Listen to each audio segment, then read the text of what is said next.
কি খাচ্ছ? আমি পেয়ারা খাচ্ছি। পেয়ারা খাচ্ছ? কেমন?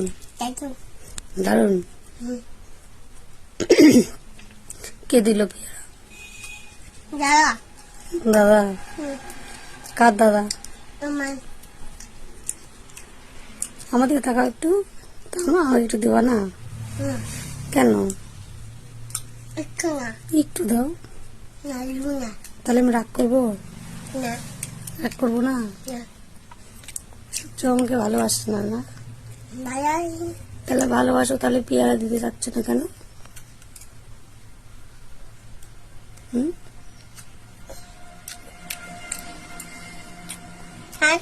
ভালো লাগে ভালো।